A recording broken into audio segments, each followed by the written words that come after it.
How's it going, everybody? Welcome back to the channel, and if you're new here, welcome.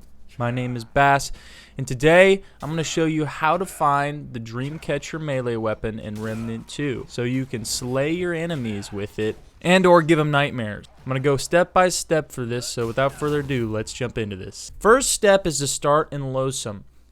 In particular, you want to start in the Morrow Parish. Now, if you don't get this spot right off the bat, whenever you spawn into the world, you can always re-roll in adventure mode until you get it. The main goal of being here is you're trying to make your way down to the Morrow Sanatorium. Now, you're going to have to fight a boss before you actually get to the sanatorium and go through a bunch of enemies throughout the streets and stuff to actually get to that point, to actually start the quest. So keep that in mind. Once at the sanatorium, you're going to want to go inside to collect 3 doll idols.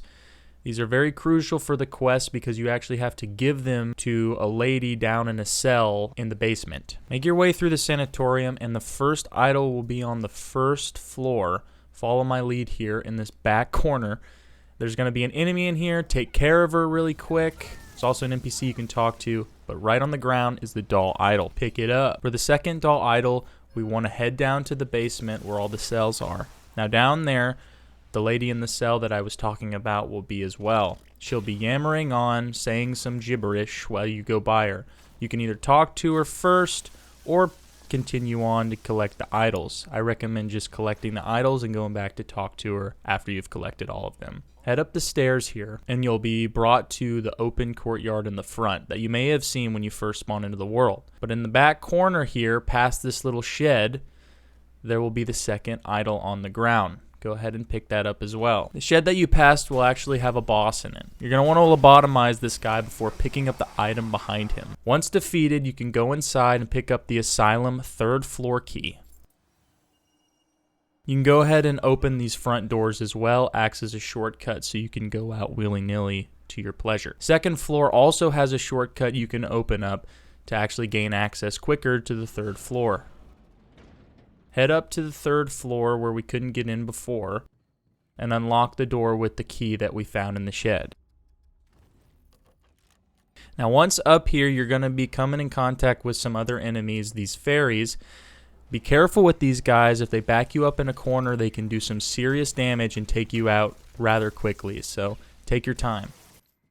Once into the first room here, hop out this window onto the balcony. There's going to be a set of cell keys here that will actually be used to open up the lady's cell downstairs.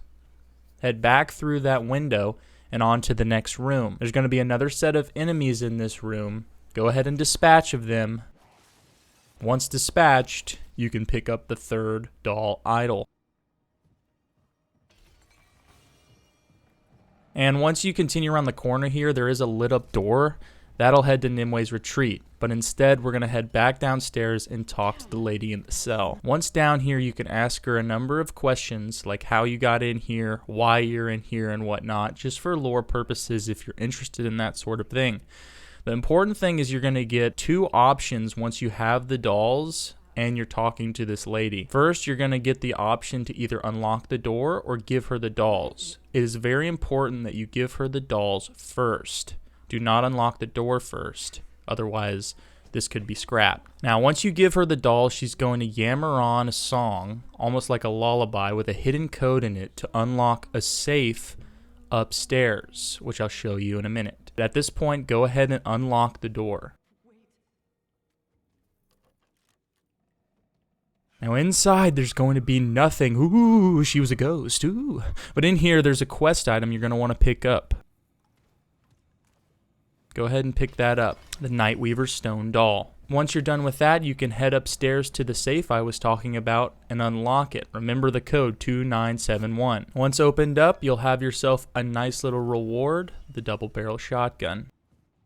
Anyway, after you've completed that, go ahead and head up to that shiny door that we saw prior. And we're going to head to Nimwe's retreat.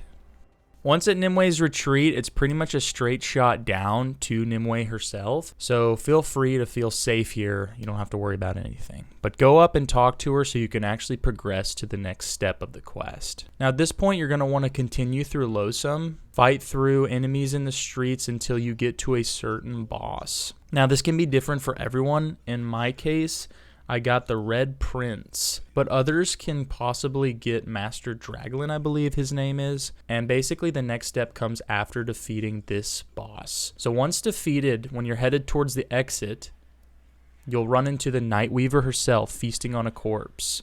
Go ahead and spook her away, and she'll run off into another dimension to where you can actually pick up the item she was gnawing on. Go ahead and pick up the item, the Soul Key Tribute. Once you actually exit, you'll be teleported back to the Morrow Sanatorium in a hidden janitor's closet. So unlock the door, and we'll be headed back downstairs to interact with the interwoven webs that we've seen before. Go ahead and approach the interwoven webs and click the prompt, offer up the Soul Key Tribute, and you'll be teleported to another dimension where you can actually fight the Nightweaver herself and collect the Dreamcatcher weapon. Once you're here, head down the only hallway you can go down and take a hard left. In here, you'll actually be able to collect the Dreamcatcher weapon, and that's it. Boom, you have yourself the weapon. Now you can continue on here, you don't have to, but off to the right there, if you continue up the stairs, you'll be able to fight the Nightweaver herself, which is a very interesting boss fight. I highly recommend checking it out if you haven't. But with that, guys, that was my guide for unlocking and finding the Dreamcatcher weapon. I hope you enjoyed. If you did, please leave me a like. If you want to stick around for more videos like this, or you like my guide style or anything like that, please hit the subscribe button and become part of the Bass family. I'd love to have you around for more content. If you enjoy Remnant 2 or aren't enjoying Remnant 2, please let me know in the comments as well. But without further ado, whether it's morning, afternoon, and or evening, peace.